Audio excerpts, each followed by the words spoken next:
Hey there nation, and welcome to the show where we help you to play miniatures wargaming on a budget. It is I, Commander Cheapskate, and we are back with an episode of Cheap Shots. And on this video, we're going to show you how to cheaply and quickly paint up the Zoat from the Warhammer Quest Blackstone Fortress line of miniatures. Now, this miniature came out in a box set called Deadly Alliance, where you receive the Archivist, which is a special character that you could take with you into the Blackstone Fortress. And we're going to show you guys how to paint this up as well. At the same time, assuming that you're purchasing everything that we recommend for painting this cheaply, you're talking about a grand total investment of $24.52 in order to paint up this Zoat in a beautiful tabletop finish, as you guys see here on this slide. And when you compare this to the materials you need to buy from Army Painter as well as Citadel, you're talking about a grand total savings of $116.13. So let's go ahead and talk about exactly how we went about painting up the Zoat from Blackstone Fortress using our Cheapskate method. Let's get this video on a roll. Now, the first thing you want to do after you assemble your miniature is, of course, texture the base. Now, in this situation, we're not using the Zoat in our traditional sense. We're not using this for games of Warhammer Quest Blackstone Fortress. In fact, my gaming group and I will be using this miniature for our games of Necromunda Ash Waste instead. So we're going with a kind of like an Ash Wasteland kind of base going on. So in order to do the texturing, and this is pretty much the same texture I do for almost all of my miniatures, is to use wood glue and sand. All I do is I take the cheapest wood glue I have, I paint the base all over the base that I want to have the texturing on. I then dip the texture of the base into a mixture of sand that I get from my backyard. I don't use modeling sand or railroad modeling ballast. I just use the sand I get from my garden. So I take the sand, I dust the base in that, let it dry, and the next thing I do is I put a slurry on the top of it of a mixture, a 50-50 mixture of wood glue as well as water. I mix up wood glue and water together with a 50-50 mixture until it's about the consistency of milk, and then I wash it all over the texturing on the bases. When it dries, it creates an airtight seal that will keep the texturing on the base without it flaking off. And it's very, very cheap and very, very effective, and it looks amazing when you paint it up. So now that we got our texturing applied to our miniature, next thing we need to do now is to do a primer.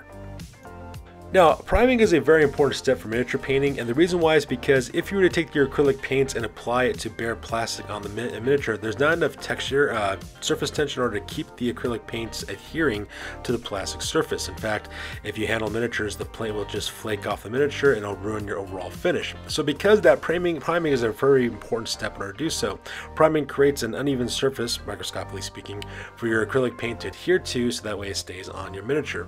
Now, when it comes to priming, the color of primer that you use usually determines the vibrancy of colors that you're going for on your miniature. Traditionally speaking, if you're going for a bright, vibrant paint job, you use a white primer, as we're doing in this example here. If you're looking for something with a darker paint tone or darker color scheme, you traditionally go with a black primer, or if you're looking for something that is entirely neutral, you could use a gray primer. Now, because we're using a quick paint method on this, meaning that we're going to do a darker overall oil wash over the miniature, I decided to go with a white underspray. And the reason why is because I'm going to make the colors very bright and vibrant, because when I apply the oil wash, it's going to mute down the value of those colors and actually make them quite dark. So once you go ahead and spray the entire thing down with your primer, which I use is Rust-Oleum white primer from Walmart, cost me $3.99, very cheap stuff. Once I prime a miniature, I move on to my very first set of base coats. So the first color I'm going to use is Holly Branch. You can get this at your local Walmart for about 50 cents, and I'm going to paint the entirety of the miniature for the most part in 2 thin coats of Holly Branch. The Zoat has very little clothing. It just has a lot of armor panels and weapons and stuff, but for the most part, most of its scales just pretty much covers most of the miniature. So you're just going to paint all over the entirety of the miniature with 2 thin coats of Holly Branch. Now, if you'll notice, my paint job on this one is quite splotchy because I didn't evenly paint off to distribute the paint evenly across the miniature. I'm not too worried about it, and the reason why is because yes, in some dark parts it's darker green, some parts are lighter. It's not going to matter though, because once I do my dry brush all over the entirety of the miniatures, it's going to solve that problem for me. So all I use is just 2 thin coats of Holly Branch Albemarle paint to put all over the outside of the miniature, and once that's done, I move on to a dry brush. So next step is dry brushing, and for those of you who are not sure what dry brushing is, it's pretty simple. All you do is take a small amount of paint onto a paintbrush, and you actually dab that paintbrush on a paper towel or a napkin or a palette until there's barely any paint left on the bristles of the brush. And the reason why is because when you lightly dust your brush with that dry painted paint, what's going to happen is that those pigments of paint are going to catch up on the raised surfaces of the miniature while leaving that darker base coat color in the recess of the miniature as well. This creates the illusion of depth on your miniatures, and dry brushing is a very important step to do so. as you can see on this picture, because we've done the dry brushing with this lime sherbet all over the entirety of the miniature, a lot of the scale texturing that we couldn't see before because the base coat is now appearing all over the miniature. So as you can see, it's catching along the raised surfaces of the musculature as well as the individual scales, while leaving that dark holly branch color in the darker recesses of the miniature, creating that illusion of depth that we're looking for. Now if you'll notice, by doing dry brushing, you're gonna have this very chalky kind of pastel look on your miniatures. If you see that and you're freaking out, don't worry. The reason why is because when we get to the oil washing step, the oil washing step is going to smooth out that transition to give away that chalky appearance. It's going to smooth out the transition between our base coats as well as our dry brushing. At the same time, that pastel color will also be muted down too when it comes to the oil washing phase. Trust the process. Believe me, I know it's kind of daunting at first, but it's going to work out in the end. I promise you that. Now the next step, of course, is to start painting the claws of the Zoat as well. The Zoat actually has a couple of claws on its legs as well as on its hands, and for those I used 2 thin layers of light mocha by Apple Barrel paint. It's a nice contrasting color to the green I was using earlier, and at the same time it also matches the crew. If you look in the background there, I do multiple painting projects at a time whenever I paint up miniatures. I'm going to use the Zoat as well as those crew back there for a crew Farstalker gang in our games in Necromunda, so I wanted to keep that color scheme relatively the same between the two types of miniatures. So you just put 2 thin layers of light mocha up on the claws that this miniature has. There's not very many of them, and once you're done with that, move on to the armor. Now aside from the scales, the next most prominent feature on the Zoat is actually this biomechanical armor it's wearing along its chest, its back. It's got like a power claw type thing. It's got armor as well as a gun that it's carrying, as well as this weird kind of energy stomach rig, I guess you would call it. I'm not sure what you really call it in that case. But either way though, you take all the armor panels around this miniature and you cover it in 2 thin layers of pavement paint by Apple Barrel paint. You can get this stuff at your local Walmart for 50 cents. It's actually a very, very, very dark gray, almost to the point of being black, but not 100%. And the nice thing about the pavement paint as well, it's got a little bit of a gritty texture to it, so when you do dry brushing, it does a beautiful job of creating dry brushing effects on the armor panels. So all you gotta do is pick out those 2 thin layers of the miniature. Now if some white does peek through the undercoat, don't stress out if that happens. The reason why is because we're going to dry brush this armor with some successful layers of lighter shades of gray. It's going to look like it's part of the dry brushing if any white undercoat peeks through the black. And the next thing we do, of course, is do 2 sets of dry brushing. The first set of dry brushing, we're using pewter gray by Apple Barrel paint. Costs 50 cents at your local Walmart. We're just going to do an all-over dry brush all over the black armor panels that we did earlier. That's going to, of course, bring out those textures, those sections of armor panels that's on the armor as well, and also add some depth to our miniature. And then we're going to do another dry brushing one more time with Pale Gray by Folk Art. You can get this at your local Walmart or your local Hobby Lobby for 65 cents as well. And just do a light dry brush with that as well to add another additional layer of highlighting on this miniature too. So you can see that, you can really see the individual armor panels that we missed earlier, the individual texturing, the recessed areas as well, creates that beautiful illusion of depth on the miniature. And now that we're done with the black armor panels, next thing we need to work on are the finer details. Alright, so next thing we do now is start working on the finer details of this miniature, and we're going to work on primarily the power claw or the power glove that this guy is wearing as well. As you can see, he's got those massive like little energy cells along the fingers of the glove, as well as the joints, as well as the back of the, I would assume be the hand. It's a massive hand if that's the case. So because I just picked out 2 thin layers of Mermaid Blue by Delta Serum Coat, you can get this at your local Hobby Lobby for about 65 cents. It's a nice vibrant turquoise color that contrasts really well with the green, as well as the black armor panels. I just do 2 thin layers of this on the little jewels and the energy cells on the glove, and then from there we're ready to move on to the rest of the armor panels. Alright, so the next thing we're going to work on is the armor panel on the stomach. The stomach looks like a combination of respirator, energy cell, all kinds of different things. So we're going to use Anita's True Acrylic True Red color. It's a very nice, beautiful, vibrant red color. It does really, really well as well, really well in terms of coverage as well as pigment as well. I know a lot of red paint out there is really difficult to work with, but I just love this stuff. This stuff works absolutely amazing. So as you can see on the stomach respirator energy sac thing on its stomach, I picked out those energy cells in bright red. The Zoat also has some energy cells along the back legs as well. I picked out those energy cells in red, and then finally the last thing I did, of course, is pick out some fine details on the eyes of the Zoat by giving them a single dot of red paint as well. And now once we're done painting up the red elements on this miniature, oddly enough, we're all done with most of the miniature as well. The only thing we need to do now is start working on the metallic elements, which we're going to talk about next.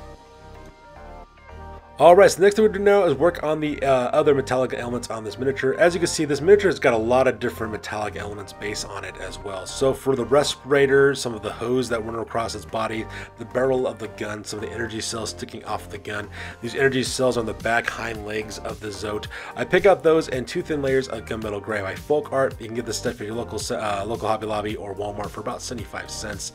So I just put 2 thin layers of all the metallic elements that I want to be silver. And then from there I use a combination of both Folk Art Copper as well as Deco Art Emperor's Gold. You can get these at your local Hobby Lobby or Walmart for about 75 cents a piece.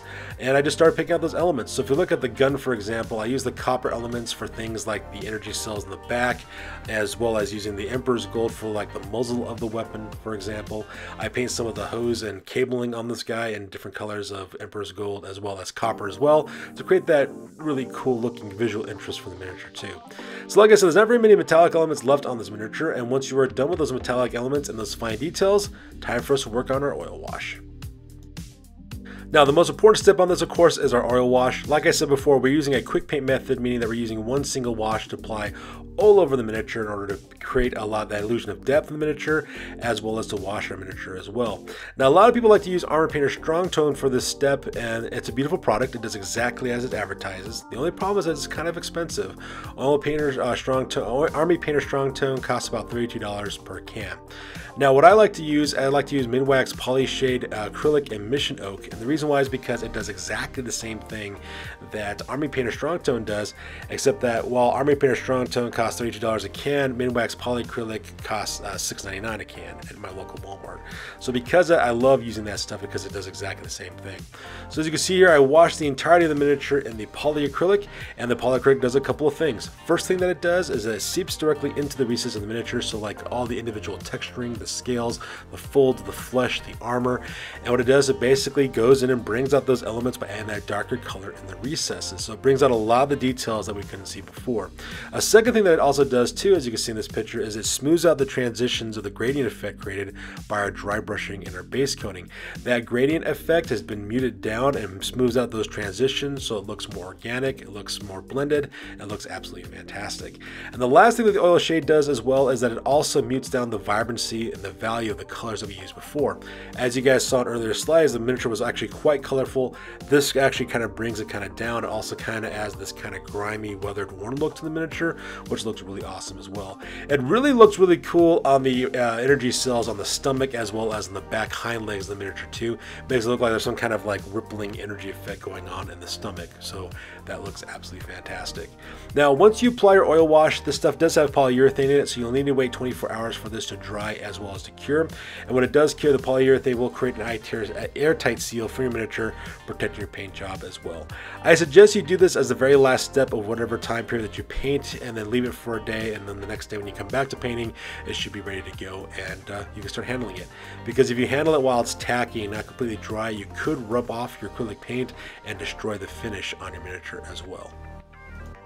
So now that we're done with the miniature itself, time for us to move on to the base. So for this one, I'm going to go for this ash wasteland type of base look going on. So because I'm going to use one thin layer of pewter gray to color over the entirety of the texturing on the bases. Now if you'll notice, some of the white undercoat is peeking through the gray because I only use one coat of this stuff, and that's perfectly fine because when I dry brush with the light gray next, it's just going to blend in and look like part of the dry brushing. So no harm, no foul there. So the next step, of course, is a quick dry brush using pale gray by Folk Art, and as you can see, like I said before, if there's any white undercoat peeking through the base, it doesn't matter because it looks like it's part of the dry brushing. So I want to go for this ash wasteland look, kind of like this ashy, burnt out wasteland kind of desert vibe going on. And the next thing, of course, is we're going to wash the base to create that kind of grimy, contaminated look.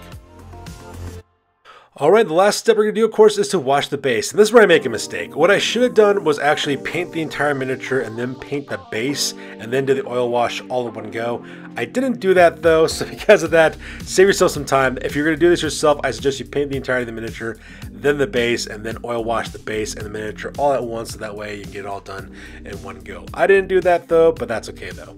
So once again, I take Mission Oak, I take new Midwax polyacrylic Mission Oak wash, and I put that all over the entirety of the base. As you can see, it mutes down that vibrancy of the color.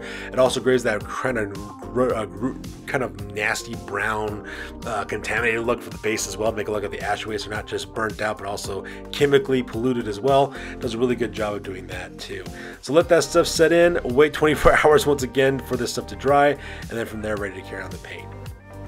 So for the last two steps of this miniature, the last thing I did, of course, was I rimmed the base. I went with 2 thin layers of Skyline by Folk Art. That stuff costs about 75 cents at your local Hobby Lobby or your local Walmart. It's a nice bluish gray. I use it for all the Nicker miniatures that we use in our studio's collection, so I just put 2 thin layers of that around the outside of the base.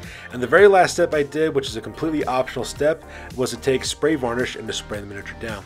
Now, some people like that really bright, shiny, candy-coated look from the miniatures. If you like that look for your miniatures, more power to you. You can skip this next step. Me, however, I like my miniatures to have kind of like a matted, subdued finish for my miniatures, so I use a can of Krylon matte varnish. It cost me $5.99 at my local Walmart. I just sprayed down the entire thing with matte varnish to mute down that sheen, so that way you can see a lot of the details that you couldn't see earlier as well. And once you're done with that matte varnish spray, you are completely done with the miniature. So we're going to play some background music real quick to show off the miniature. I put the miniature on the Lazy Susan so that we can see all 360 degrees of this miniature, and then move on to the shopping list from Citadel Army Painter that you will need to purchase to paint like this.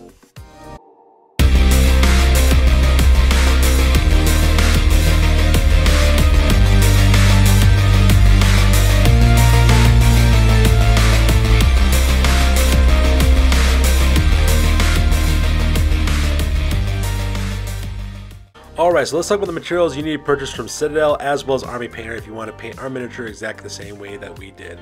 First of all, you need to buy a can of Corax white spray for the base coat, which is going to cost you $17. You'll then need to buy the colors Bane Blade Brown, Caliban Green, a Cyberite Green, a Slanesh Gray, Eshin Gray, Baharoth Blue, as well as Mephiston Red, all those costing $4.55 in order to paint up all the miniature colors that we did.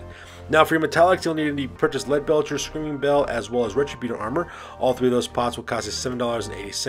For the dry brushing that we did, you'll need to buy Rust Gray as well as Ultramon Gray for $4.55 for those. If you want to do the quick paint method, you need to buy a can of Army Painter Strong Tone for $32, as well as a can of Unitary Varnish for that matte finish for $19.50.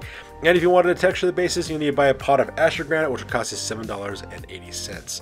Now, assuming that you purchase all these materials from Citadel as well as Army Painter for the very first time, you're talking about a grand total investment of $140.65 to paint up our miniature the same way that we did, except by using the Citadel as well as Army Painter products. Now, when you take that cost of $140.65 and you subtract it from our Cheapskate method, which only costs us $24.52, you end up with a grand total savings of $116.13 being saved.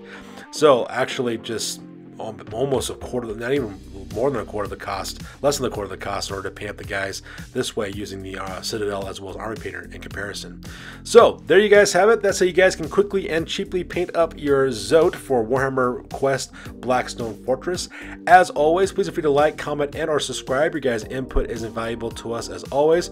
Also check us out on Facebook, Instagram, as well as blogger.com for all the latest greatest hobby news related to this channel. That's good for this week, guys. We'll catch you guys next one. Peace out and stay classy.